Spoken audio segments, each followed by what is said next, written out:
አክብሮታይ ሰላምታችን በያላችሁበት ይድረስ። የተወደዳችሁ የኢትዮ ፎረም ቤተሰቦች እነሆ የዕለቱን ዘገባዎቻችንን ከዚህ እንደሚከተለው ወደ እናንተ ማድረስ ጀመርን።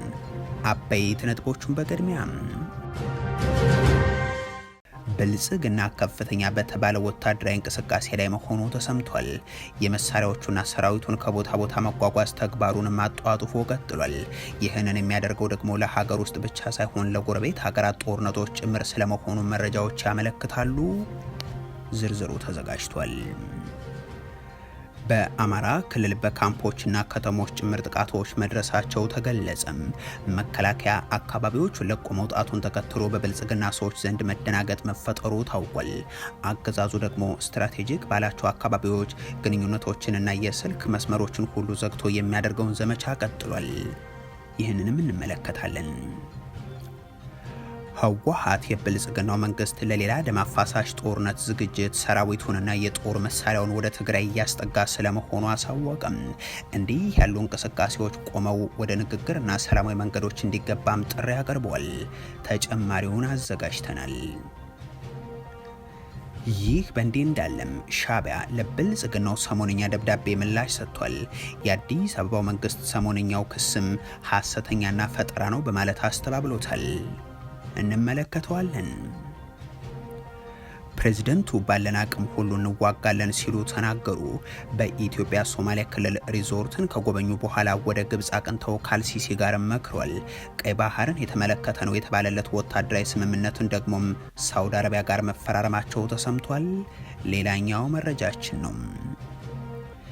ኢትዮጵያውያን ይተላለፉበታል በሚባለው የባህር ጠረፍ ስደተኞች በደረሰባቸው አደጋ መሞታቸው ተነገረም። 2 ህጻናትን ጨምሮ ተሳፍረው ከነበሩ 55 ስደተኞች መካከል 53 ስደተኞች መሞታቸውንም የተባበሩት መንግስታት ድርጅት ይፋ አድርጓል። የተወደዳችሁ የኢትዮ ፎረም ቤተሰቦች አብራችሁን ስትቆዩ እነዚህን እና ሌሎችን መረጃዎችን ሰማላችሁ። ሰናይ ቆይታ ይሆንላችሁ።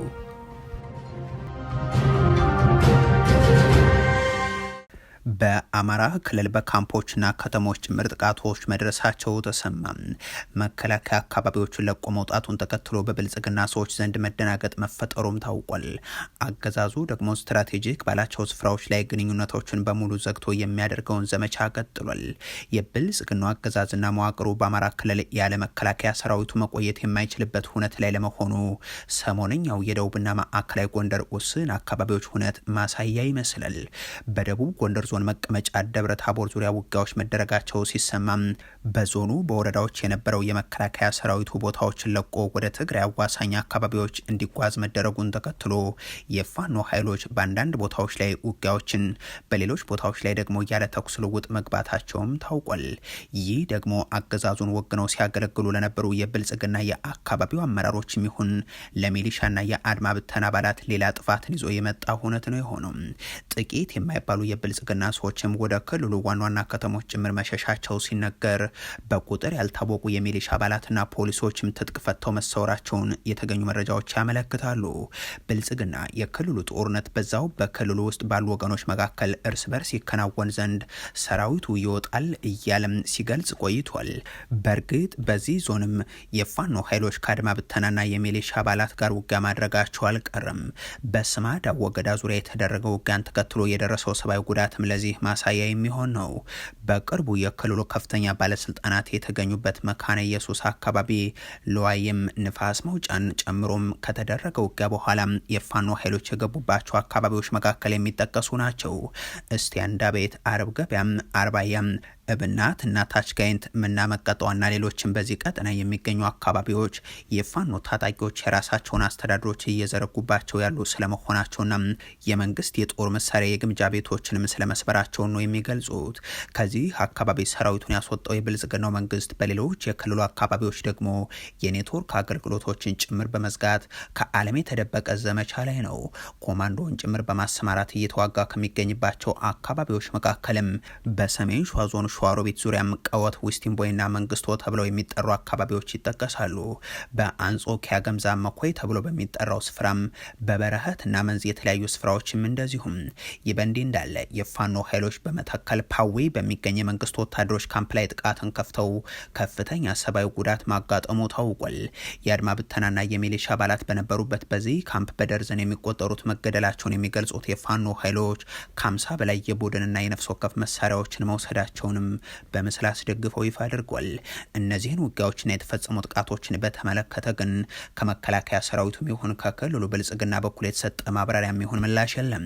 የፋኖ ኃይሎች ባወጡት መግለጫ ግን ብልጽግና የባህረ ሰላጤው ኃይሎችን ፖለቲካዊ ፍጥጫ ጎትቶ ሀገር ውስጥ በማስገባት በተላላኪነት በሚያገኘው ወታደራዊና የመረጃ ድጋፍ ተጠቅሞም አማራ ላይ ያወጀውን ጦርነት አጠናክሮ በመቀጠል በሸዋ፣ በወሎ፣ በጎጃምና በጎንደር የተለያዩ ቀጠናዎች የስልክና የኢንተርኔት መሰረተ ልማቶችንም በመዝጋት የተጠናከረ ጭፍጨፋውን እያደረገ ይገኛል ብሏል። የብልጽግናው መንግስት ከፍተኛ በተባለ ወታደራዊ እንቅስቃሴ ላይ ስለመሆኑ ታውቋል። የመሳሪያዎችና የሰራዊቱ ከቦታ ቦታ ማጓጓዝ ተግባራቱን ማጧጡፎ ቀጥሏል። ይህንን የሚያደርገው ደግሞ ለሀገር ውስጥ ብቻ ሳይሆን ለጎረቤት ሀገራት ጦርነቶች ጭምር ስለመሆኑ መረጃዎች ያሳያሉ። ሁሉም ነገር ወደ ጦር ግንባር እያለ 7 ዓመታትን በርስ በርስ ጦርነት ያሳለፈም ታሪክ በሚሊዮን ገዳይነት የሚዘክረው ብልጽግናና መሪዎቹ ሰሞንኛ እንቅስቃሴያቸው ያንን የማስቀጠል ስለመሆኑ በርካታ ማሳያዎች አሉ። በእርግጥ ጦርነትን በሚራክል ዝርዝራቸው ውስጥ ያካተቱት ያገዛዙ መሪዎች ያለፉትን 7 ዓመታትን የሚገልጹት እንዲህ ባለው መንገድ ነው። ያለፉት 7 ዓመታት የኢትዮጵያ ጉዞ አንድ ዓመት ስንት ቀን ነው? አንድ ቀንስ ስንት ሰዓት ነው የሚያሰኝ ነው። ለመሆኑ ድሮም አንድ ዓመት 365 ከ6 ቀን ብቻ ነበር የያዘው? አንድ ቀንስ 24 ሰዓት ነበር ያለው። ታዲያ ለውጡን ምን አመጣው ብለን ከጠየቅን የመሪ ቁርጠኛነት፣ የመሪ ሀገሩን መውደድ፣ እጅ ንጹህ አድርጎ መስራት፣ የሪዞርት ውስጥ ንግግራቸው ወዲህ መሬት ላይ ያለው ነባራዊ ሁኔታ ደግሞ ወዲህ ስለመሆኑ ወደ ትግራይና አፋር አቅጣጫ በአንድ በኩል ወደ ቤንሻንጉል ጉሙዝ ክልል አቅጣጫ የሚደረገው ወታደራዊ እንቅስቃሴ ደግሞ በሌላ በኩል ማሳያ ይሆናሉ። ኢትዮጵያ የተባበሩት አረብ ኤሚሬቶች የጦር መሳሪያ ማራገፊያ ትሆን ዘንድ የፈቀዱት የደቡብ ሱዳን የእርስ በርስ ጦርነትንም ጎትተው ወደ ድንበር አካባቢዎች ማምጣትን የመረጡት ብልጽግናዎች ዛሬም በቢሾፍቱ ሀረር ሜዳ ግቢ ውስጥ መነሻቸውን ከአቡዳቢ አልሪፍ ኤርፖርት ያደረጉ የሩቢስታር ጦር መሳሪያ ጫኝ አውሮፕላኖችን ሲያራግፉ ውለዋል። ባለፉት ሳምንታትም በሶማሌላንድ በኩል በወደብ የደረሰም ይሁን በአውሮፕላን የሚጓጓዝ ለሱዳን ፈጥኖ ደራሽ ኃይል እንደሚላክ የሚታመን የተባበሩት አረብ ኤሚሬቶችን ጦር መሳሪያም በኦሮሚያ ክልል በኩል ወደ ቤንሻንጉል ጉሙዝ ክልል ከዛም ወደ ሱዳን እንዲተላለፍ ስለማድረጋቸው ለጉዳዩ ቅርበት ያላቸው ምንጮች ዘግቧል። አገዛዙ ዋነኛ ወታደራዊ እንቅስቃሴን በአሁኑ ወቅት እያደረገ ያለው ደግሞ ወደ ሰሜኑ የሀገሪቱ አካባቢ ነው። ይህ እንቅስቃሴው ደግሞ በኦሮሚያ ክልል ውስጥ ያለውን ሰራዊቱንም ይጨምራል። በበርካታ ታታ መኪናዎች የተጫኑ ወታደሮችና ጦር መሳሪያ ከኦሮሚያ አስወጥቶ በአማራ ክልል ወደ ሰሜን አቅጣጫ ማጓጓዝ ላይ ስለመሆኑም ተሰምቷል። ከኦሮሚያ ክልል አንዳንድ ገጠራማ አካባቢዎች ሰራዊቱ እንዲሰባሰብና እንዲወጣ እየተደረገ ስለመሆኑና እንደ ቢሾፍቱ ባሉ አካባቢዎች ደግሞ መሰባሰቢያ ስለመሆናቸው ምን የታወቀው። በአማራ ክልል በተለይም በደቡብ ጎንደር ዞን ከበርካታ ወረዳዎች ሰራዊቱ እየወጣ በተመሳሳይ አቅጣጫ እንዲንቀሳቀስ እየተደረገም ነው። ከቀናት በፊት ደግሞ በትግራይ ክልል ምዕራቡ ክፍል እስከ ኤርትራ ድንበር አካባቢዎች ድረስ የድሮን ቅኝቶች ተመዝግቧል። እነዚህ እንቅስቃሴዎቹ አገዛዙ ለሌላ ጦርነት እየተዘጋጀ ስለመሆኑ ማሳያ አድርገው የሚያቀርቡት ያሉ ሲሆን፣ በሌላ በኩል ደግሞ ሰራዊቱን ወደ ኤርትራ ድንበርና ትግራይ በማስጠጋት ማስፈራሪያ የታከለባቸው ንግግሮች ለማድረግ የሚከናወን ጥረት ነው የሚሉም አልጠፉም። ህወሓት የብልጽግናው መንግስት ለሌላ ደም አፋሳሽ ጦርነት ዝግጅት ሰራዊቱንና ጦር መሳሪያን ወደ ትግራይ እያስጠጋ ነው ሲል ገለጸ። እንዲህ ያሉ እንቅስቃሴዎች ቆመው ወደ ንግግርና ሰላማዊ መንገዶች እንዲገባም ጥሪ አቅርቧል። ከቀናት በፊት ለኢኮኖሚስት መጽሔት ምንጮችን ዋቢ አድርጎም የአብይ አህመድ አስተዳደር የአፍሪካ ህብረት ያቀረበውን ከህወሓት ጋር የማነጋገር ጥያቄን ውድቅ ማድረጉን ዘግቦም ነበር። ንግግሩን ውድቅ ያደረገው ብልጽግና ህብረቱን በውስጥ የጉዳይ ጣልቃ እንዳትገባ በማለት ጭምር ማስጠንቀቂያ ስለመስጠቱ መዘገቡ ይታወሳል። እንዲያም ሆኖ የህብረቱ ልዑካን ባለፈው ሳምንት ከነበረው ግጭት በኋላ ወደ ትግራይ መላካቸው የሚዘነጋ አይሆንም። አሁንም የብልጽግናው አገዛዝ ትኩረቱን ሁሉ ወደ ሰሜን ባደረገ ሁኔታ ወታደራዊ እንቅስቃሴ ውስጥ ስለመሆኑም ይታወቃል። ህወሓት ዛሬ ባወጣው መግለጫ ደግሞ የኢትዮጵያ መንግስት በፕሪቶሪያው የሰላም ስምምነት መሰረት ወደ ድርድር ከመግባት ይልቅ መጠነ ሰፊ ወታደራዊ ዝግጅትን በማድረግ ወደ አዲስ ጦርነት እያመራ ነው ብሏል። ድርጅቱ ዓለም አቀፉ ማህበረሰብ የጦርነት ደመናውን ለመግታት በአስቸኳይ ጣልቃ እንዲገባም ጥሪ አቅርቧል። ህወሓት በመግለጫው የብልጽግናው መንግስት በአሁኑ ወቅት ግዙፍ የጦር መሳሪያና የሰራዊት ክምችትን ወደ ትግራይ አቅጣጫ እያስጠጋ ይገኛል።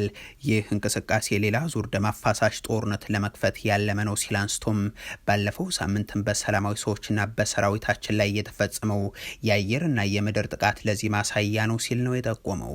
ድርጅቱ በመግለጫው ካሰፈራቸው ዋና ዋና ነጥቦች መካከል የኢትዮጵያ መንግስት ባደራጃቸው ታጣቂዎች አማካኝነት 40 በመቶ የሚሆኑ የትግራይ ህገ መንግስታዊ መሬትን ወሮ ይዟል፣ ህዝቡን በመጠለያ ጣቢያዎች ውስጥ ለሞትና ለስቃይ እንዲዳረግ ተገዷል ሲል ነው የገለጸው።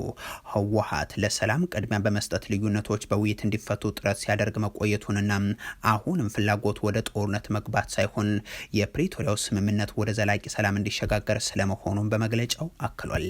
ማህበረሰቡ እስካሁን ለቀረቡ የሰላም ጥሪዎች ጆሮ ዳባ ልበስ ማለቱን የጠቀሰው የህወሓት መግለጫም ሰሞኑን በተባበሩት መንግስታት በአፍሪካ ህብረትና በአሜሪካ በኩል የወጡ መግለጫዎች ጥሩ ጅማሮዎች ቢሆኑም አሁን ካለው ስጋት አንጻር ግን ተጨባጭ እርምጃን ያስፈልጋል ሲልም አሳስቧል።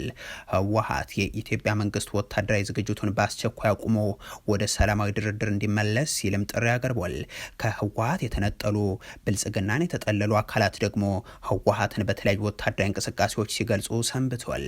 የጠቅላይ ሚኒስትሩ አማካሪ አቶ ጌታቸው ረዳ በበኩላቸው የቀድሞ ምክትላቸው የጊዜያዊ አስተዳደሩ ፕሬዝዳንት ጀነራል ታደሰ ወረደና በዙሪያቸው ያሉ የህወሓት አክራሪዎች ያሏቸውን አካላትን እስካሉ ድረስ ትግራይ ከቀውስ አትወጣም በማለት ጀነራል ታደሰ ወረደንም ፈጸሙብኝ ላሉት ሴራና ጥፋት ሁሉ አለመቅጣታቸውን በስህተትና በጸጸት እንደሚመለከቱት መዘገባችን የሚታወስ ነው። ሻዕቢያ ለብልጽግና ደብዳቤ ምላሽ ሰጥቷል።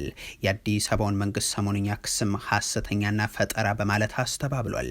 ብልጽግና በውጭ ጉዳይ መስሪያ ቤቱ በኩል ለአስመራው አገዛዝ ደብዳቤ ሲጽፍ ወራሪ ጭምር እያለ ገልጾ እንደነበር የሚታወስ ነው። አንዳንዶች ይህንን የብልጽግናውን ደብዳቤ እንደ ጦርነት አዋጅ መቁጠራቸውም ለዚህ ነበር። የሆኖ ሆኖ ሻዕቢያም ወዲያው ለብልጽግናው ደብዳቤ ምላሽ ያለውን ይዞ ወጥቷል። የማስታወቂያ ሚኒስትሩ በኩል የተሰራጨው መግለጫ በኢትዮጵያ መንግስት የቀረበው ክስ በይዘቱም ሆነ ድምጸቱ አስገራሚ ነው ሲል ገልጾ ብልጽግና ፈጸመብኝ ያለውን ውንጀላ ላለፉት 2 ዓመታት በላይ በኤርትራ ላይ ሲያካሂደው ከቆየው የጥላቻ ዘመቻው ሌላኛው አሳዛኝ ተግባሩ ጋር የተገናኘ ነው ብሎታል። የአብይ አህመድ መንግስት በደብዳቤው የኢሳያስ አፈወርቂን መንግስት አንድም ግዛቶችን በወረራ ይዘሃል፣ ጦርህን አስወጣም፣ እንዲሁም ታጣቂ ኃይሎችን መደገፍን አቁሞ ዘተ በሚል ማሳወቁ ይታወሳል። ሻዕቢያን በምላሹ የሚቀርበውን ክስ ፈጠራና ሐሰተኛ ነው ሲል ውድቅ ያደርጋል።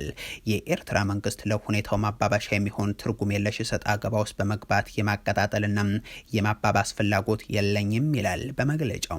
የ4 ኪሎ መንግስት ኤርትራን በተመለከተ ደብዳቤ ሲጽፍ ያሁኑ የመጀመሪያው አይደለም። ከወራት በፊት ለ2 ጊዜያት የተለያዩ ደብዳቤዎችን ለዓለም አቀፉ ማህበረሰብ በሚል መላኩ የሚታወስ ነው። ለነዛም ይሁን ለአሁን የብልጽግና ደብዳቤዎች የሻዕቢያው ምላሽ ማስተባበያ ሲሆን የደብዳቤዎቹን ዓላማ ደግሞ ቀይ ባህርን መግባት ለሚለው አዲስ የጦርነቱ ሂደት ምክንያት ፍለጋ ናቸው ይላል። የሰሞንኛውን የደብዳቤ ልውውጥ ልዩ የሚያደርገው አንድም በቀጥታ ለአስመራው መንግስት የተላከ መሆኑ፣ በሌላ በኩል ደግሞ ወታደራዊ እንቅስቃሴዎች ድንበር አካባቢ ጭምር እየተስተዋሉ እንደሆነ በሚነገርበት ተመሳሳይ ወቅት ጭምር የተከናወነ መሆኑ ነው። ፕሬዚደንቱ ባለን አቅም ሁሉ እስራኤል ጋር እንዋጋለን ሲሉ ተናገሩ። በኢትዮጵያ ሶማሌ ክልል ሪዞርት ከጎበኙ በኋላ ወደ ግብጽ አቅንተው አልሲሲ ጋር መክሯል። ቀይ ባህርን የተመለከተ ነው የተባለለት ወታደራዊ ስምምነትን ደግሞም ከሳውዲ አረቢያ ጋር መፈራረማቸው ሰምቷል። ከቀናት በፊት ጠቅላይ ሚኒስትር አብይ አህመድ በሶማሌ ክልል የሶማሊያና የጅቡቲ ፕሬዚደንቶችን ጠርተው ሪዞርት ሲያስጎበኙ ፕሬዚደንቱ ደግሞ ስትራቴጂክ ያሉትን ጉብኝት ወደ ግብጽ ሊያደርጉ ስለመሆኑ የዲፕሎማቲክ ምንጮችን ዋቢ አድርገን መዘገባችን ይታወሳል። እንደተጠበቀውም የሶማሊያው ፕሬዝደንት ሐሰን ሼህ መሐመድና የግብፁ ፕሬዝደንት አብዱል ፈታህ አልሲሲ ካይሮ ውስጥ ባደረጉት ውይይታቸው የደህንነት ትብብር ለማጠናከር ስምምነት መፈራረማቸው ታውቋል። ወደ ካይሮ ያቀኑት የሶማሊያው ፕሬዝደንት ከፕሬዝደንት አልሲሲ ጋር በሰጡት የጋራ መግለጫቸው ላይ የሶማሊያን አንድነት የሚጋፋ የትኛውንም ተግባር በጋራ እንቃወማለን ብለዋል። ግብጽ በአፍሪካ ህብረት የሶማሊያ የድጋፍና የማረጋጋት ተልዕኮ ስር ወታደሮቿን ለመላክ በያዘችው ቅድ መሰረት ተግባራዊ እንደምታደርግ ፕሬዝደንቱ ተናግሯል። የግብፁ ፕሬዝደንት የሶማሊያ መረጋጋት ለቀጠናው ልማትና ደህንነት ወሳኝ ጉዳይ ነው በማለት ሶማሊያን ለመደገፍ ሀገራቸው የሚጠበቅባትን እንደምታደርግም አረጋግጧል። ሶማሊያ የግዛቷ አካል እንደሆነች ለምትመለከታት ሶማሌላንድ እስራኤል የሀገርነት እውቅና መስጠቷን ተከትሎም ግብጽ እና ሶማሊያ የጋራ አቋም ይዘው ተቃውሟቸውን አሰምቷል። ይህ በእንዲህ እንዳለ የሶማሊያው ፕሬዝደንት ሐሰን ሼህ መሐመድ በአልጀዚራ ቴሌቪዥን በሰጡት ቃለ ምልልስ ላይ ሶማሌላንድ ከጋዛ የሚፈናቀሉ ፍልስጤማውያንን ለማስፈርና ለእስራኤል የጦር ሰፈር ለመስጠት ተስማምታለች ማለታቸውን ሶማሌላንድ ወቅሳለች። ፕሬዝደንቱ በቃለ ምልልሱ ላይ እስራኤል በሶማሌላንድ ውስጥ የጦር ሰፈር የምትመሰርት ከሆነም ራሳችንን ለመከላከል ባለን አቅም ሁሉ እንፋለማለን ሲሉ ተቃውሟቸውን አሰምቷል። እስራኤል ለሶማሌላንድ እውቅና እንደሰጠች ወዲያው ከአሜሪካ ባለስልጣናት ጋር መምከራቸውንና በዚህ ንግግራቸው ወቅትም እነርሱ ለሶማሌላንድ እውቅና እንደማይሰጡ ቃል እንደገቡላቸው ነው ሐሰን ሼህ በዚህ ቃለ ምልልስ ያብራሩት። እስካሁን ከእስራኤል በኩል የተደረገ ወታደራዊ እንቅስቃሴ ሶማሌላንድ ውስጥ የለም። ወደዛ የምታመራ ከሆነ ግን ባለችን አቅምም ቢሆን እንዋጋታለን፣ ወዳጅ ሀገራትም ሊያግዙን ይችላሉ ሲሉም ተናግሯል። ይህ በእንዲህ እንዳለ ሶማሊያና ሳውዲ አረቢያ በመካከላቸው ያለውን የመከላከያና ወታደራዊ ትብብር የበለጠ ለማጠናከር የሚያስችል የመግባቢያ ስምምነትን ተፈራርመዋል። ስምምነቱ ሁለቱ ሀገራት ያላቸውን የደህንነት ትብብር ከማስፋት ባሻገርም በቀይ ባህር ቀጠና መረጋጋትን ለማጠናከር የታለመ ስለመሆኑም የሶማሊያ የመከላከያ ሚኒስቴር ገልጿል። ሳውዲ አረቢያ ሪያድ ውስጥ በሶማሊያ የመከላከያ ሚኒስትር አህመድ ሞአሊም ፊቅናም በሳውዲ አቻቸው ልዑል ኻሊድ ቢን ሳልማን የተፈረመው ይህ ስምምነት የተለያዩ የጋራ ወታደራዊና የመከላከያ ጉዳዮችን የሚመለከት ነው። ሶማሊያ ከሌላ ሀገር ጋር ወታደራዊና ምጣኔ ሀብታዊ ስምምነትን ስትደርስ ይህ ከሳውዲ አረቢያ ጋር የፈረመችው የመጀመሪያው አይደለም። ከዚህ ቀደምም ከቱርክናም ግብጽ ጋር ተመሳሳይ ስምምነትን መድረሷ ይታወቃል። እስራኤል በቅርቡ ለሶማሌላንድ የሀገርነት እውቅናን ከሰጠች በኋላ ደግሞ በርካታ ሀገራት ከጎኗ እንዲቆሙ ለማድረግ ጥረትን እያደረገች ትገኛለች። ኢትዮጵያውያን ይተላለፉበታል በሚባለው የባህር ጠረፍ ስደተኞች በደረሰባቸው አደጋ መሞታቸው ተሰማ። 2 ህጻናትን ጨምሮ 53 ስደተኞች ለህልፈተ ህይወት ተዳርገዋል ሲል የተባበሩት መንግስታት ድርጅት አሳውቋል። ኤርትራውያን፣ ኢትዮጵያውያንና ሶማሊያውያን ወደ አውሮፓ ለመሻገር በብዛት በሚጠቀሙበት በሊቢያ የባህር ጠረፍ ላይ በደረሰ አሰቃቂ የጀልባ መገልበጥ አደጋ 2 ህጻናትን ጨምሮ 53 ስደተኞች ለህልፈተ ህይወት መዳረጋቸውን የተባበሩት መንግስታት ድርጅት የዓለም አቀፍ የስደተኞች ተቋም ነው ይፋ ያደረገው። እንደ ተቋሙ መግለጫ ከሆነም በአደጋው ወቅት በጀልባዋ ላይ 55 ሰዎች የነበሩ ሲሆን ከአደጋው በታምር ሊተርፉ የቻሉት 2 ናይጄሪያውያን ሴቶች ብቻ ናቸው። ጀልባዋ አልዛዊያ ከተባለች የሊቢያ የወደብ ከተማ ተነስታ ለ6 ሰዓታት ያክል ከተጓዘች በኋላ ነው አደጋው የደረሰባት። ህይወታቸው ያለፉት ስደተኞች ከተለያዩ የአፍሪካ ሀገራት የተሰባሰቡና የተሻለ ህይወትን ፍለጋ ወደ አውሮፓ ለመሻገር ጥረት ያደርጉ የነበሩ መሆናቸውም ታውቋል። ይህ አደጋ በሜዲትራኒያን ባህር ላይ በየጊዜው የሚከሰተው የስደተኞች እልቂትን በድጋሚ ያሳየም ተብሎለታል። የዓለም አቀፍ የስደተኞች ድርጅት ሪፖርት እንደሚያመላክተው ገና በገባበት በ2026 የፈረንጆቹ ዓመት ብቻ ከሊቢያ ተነስተው ወደ አውሮፓ ለመሻገር ሲሞክሩ ህይወታቸው ያለፉ ስደተኞች አሃዝ 500 ደርሷል። ይህ አሳዛኝ ሁኔታ ዓለም አቀፉ ማህበረሰብ ህገወጥ የሰዎችን ዝውውር ለመግታትና ደህንነቱ የተጠበቀ የስደት መስመሮችን ለመፍጠር የሚደረገው ጥረት አሁን ከፍተኛ ፈተና ላይ ስለመውደቁ የሚያሳይ ነው ተብሏል። የተወደዳችሁ የኢትዮ ፎረም ቤተሰቦች ለዛሬ ያሉን መረጃዎች ይህንን ይመስሉ ነበር። አበቃን። ቸር ያሰማን።